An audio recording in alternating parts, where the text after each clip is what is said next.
excuse me, on the left over here, we have individuals who are religious fundamentalists, religious fanatics, and this is the expression, RT-PCR, real-time PCR expression of the VMAT2 gene. Over here, we have individuals. So let me complete. So over here, we have individuals who are not particularly fundamentalist, not particularly religious, and you can see there's a much reduced expression of this particular gene, the VMAT2 gene. Another evidence that supports our hypothesis for the development of this approach. What you're suggesting here is by spreading this virus, we're going to eliminate individuals from donning on a bomb vest and going into a market and blowing up the market. So our hypothesis is that these are fanatical people, that they have overexpression of the VMAT2 gene, and that by vaccinating them against this, we'll eliminate this behavior. So we have some very, very remarkable data in this next slide. Here we have two brain scans. These are fMRIs. These are two different individuals with different levels of expression of VMAT2. On top is an individual who's a religious fanatic, an individual, and we've repeated this numerous times, that has high levels of VMAT2. Now, this individual down here who had low levels of the VMAT2 gene, this individual would self-describe as not particularly religious. In each case, these individuals were read a religious text. This individual lit up the right middle frontal gyrus, shown here, and that's a part of the brain that's associated with theory of mind.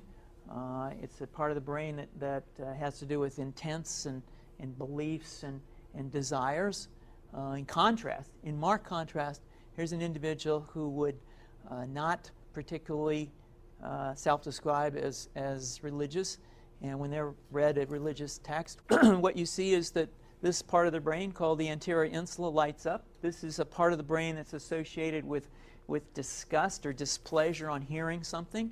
So you're suggesting I take a CT scan with me when I'm evaluating people to determine whether I put a bullet in their head? So the data that I'm presenting here supports the concept that we're proposing, and I think that we would not propose to do CT scans or fMRIs on individuals out in the hinterlands of Afghanistan. The virus would immunize against this VMAT2 gene, and that would have the effect that you see here, which is it's essentially to turn a fanatic into a normal person. And we think that will have major effects in the Middle East. How would you suggest that this is going to be dispersed? Aerosol?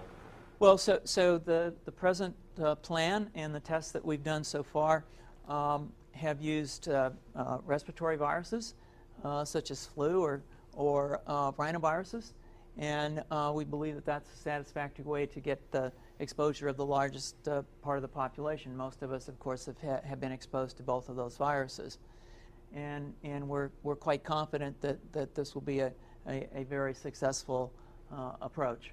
This is fascinating. What's the name of this proposal? Yeah, so the name of this project is Funvax, which is the vaccine for religious fundamentalism. And you have a proposal already? The proposal has just been submitted, and I think that the data that I have shown you today would support the development of this project, and we think it has great promise.